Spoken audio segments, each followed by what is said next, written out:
Thinking with portals. Or their colors, anyway.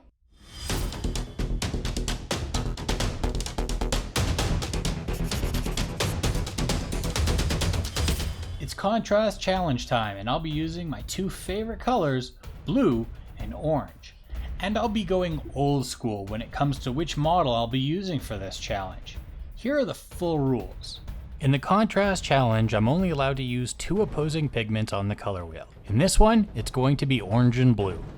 I also get the use of white and black, and I'm allowed any brand of paint. I can mix the paints all I want, and can prime the model any color I like. I'm going to be painting an old metal Space Wolf's 13th Company Wolfen that I found in one of my bits boxes.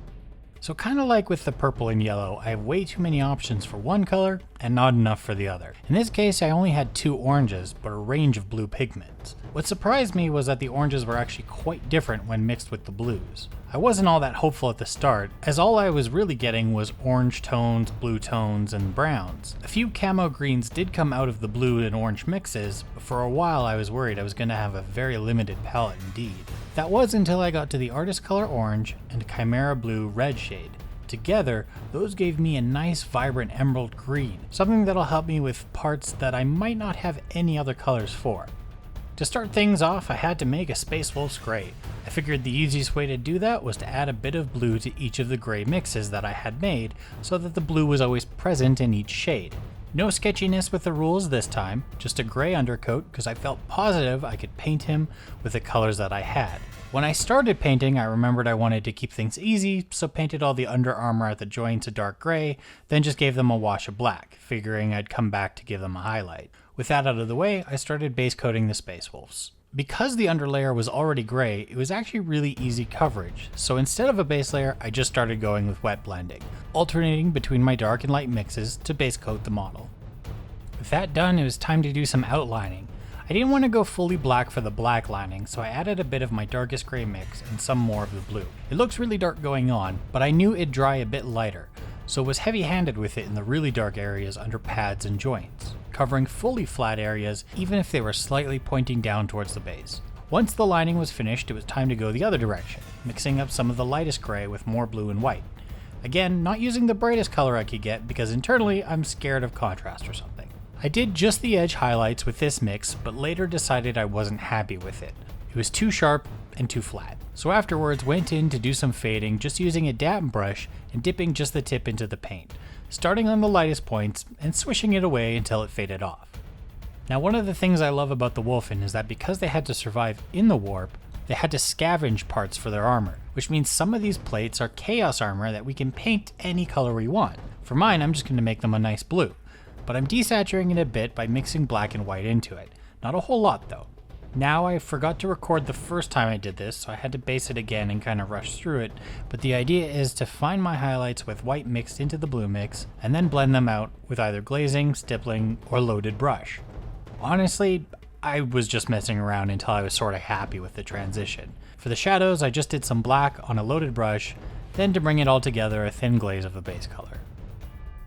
For the fur pelt on his chest and some of the lucky rabbit's feet, I guess, around him, I used the Artist Color Orange and mixed in black, but because I knew that was also going to be the base for my leather, I added a bit of dark blue that was on my palette just to give it a bit of a green hue and make it different.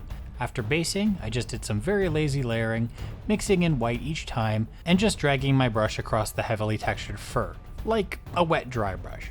Then washed it with a bit of the base and a black. For the leather straps and bags, I used Artist Color Orange and Black as the base mix with no blue mixed in this time. I left it nice and dark to start because I was going to texture the leather. Taking some of my brown, I mixed in some white with more orange. I wanted it brighter, but I wanted to keep some of the vibrancy. Then just kind of poking haphazardly with my fine point made roughness around the edges. Then with that still on my brush, I dipped it in the brown and poked at the middle of the leather just to add a mid-tone between the highlights and the base. I added some black after for a quick black lining just on the really shadowy parts, and then went back to add more white to my highlight with more orange to pick out some of the really sharp edges. Then just a glaze of the base to bring it all together and make it vibrant again. Now when I was looking for paints I could use out of one of my sets, I noticed that one of my skin tones was a mix of orange and yellow pigments. I debated myself if I'd be allowed to use it, but decided that since it had the yellow, it was off limits. However, that did make me wonder if orange was all you really needed with a bit of white.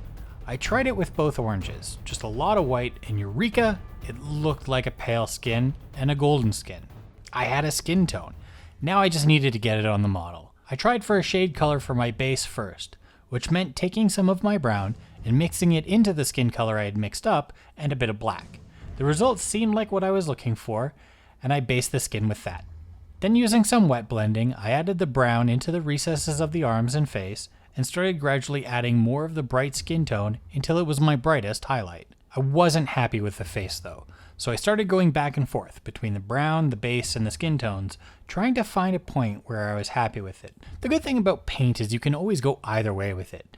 Never settle for a botched look you're not happy with when all the paints and tools are right there to fix it. Since I had the golden flesh already mixed up from all my experimenting, I figured now was a good time to paint the insides of the hanging furs. Since there wasn't a lot of them that needed done, might as well get them out of the way. When it came to his personal fur though, I decided I wanted a more reddish brown, which I got from the Khmer orange mixed with the black. I started with some white in the base coat though, because the plan was to wash over the deep grooves of the fur afterwards with the pure brown. I believe one of the reasons these old school hand sculpted models like this were actually easier to paint back in the day was because of things like this. Hair was fine and had deep grooves because the sculptors literally used knives to cut out the strands. Hair and fur nowadays are more curved and flowing, which is possible thanks to digital sculpting. I'm not saying we need to rebel and go back or anything, just that some things were easier to get right with limited skill, and this is one of those things I can remember having an easier time getting right back when I started painting. So mostly just a bit of washing and highlighting here. Though in hindsight, I maybe should have mixed in more orange to make it lighter and give him a more vibrant mane. Started a fresh palette because I was running out of room, and this is the part I was dreading the most. Because I can't have metallics, that means I've got some non-metal metal to do. I'm not ashamed to admit that I'm really not as brushed up on non-metal metal as I should be, but that's because I prefer metallics. But here I can't, so I've got to channel all the memories I have of tutorial videos I've watched showing how it's done. The good news is almost every tutorial about non-metal metal is on a Space Marine shoulder pad, so since that's where it needs to be, I shouldn't have too much trouble. I started with finding out my highlight points with my bright color, then mixing in steps in between, just layered it very slightly to the left or right of each step. It was working far better than I hoped, but it did leave it patchy and bit in some places. I was just going to brighten the middles to give me a guide again before I do more blending, but then I remembered that most of the time those middle highlights get extended along the edges. Once I started doing that, it turned out I didn't really need to blend anymore at all. The effect was working nicely as it was, so I got away with it. This time anyway. Though I will have to go back to these colors after a few other colors just to paint the links and metal wires. It was time to use that secret weapon I found earlier when I made the emerald green. By this point I'd forgot how to make it and had to try a bunch of mixes again, but I was determined to find it. Once I did, it was time to base those claws and horns all over them. Now I know what you might be thinking. Paint man, why use a dark green on those when there's perfectly good orange greens you mixed up right there that would be more suited to horns and claws? To which I say, you're right, but I found it so I need to use it.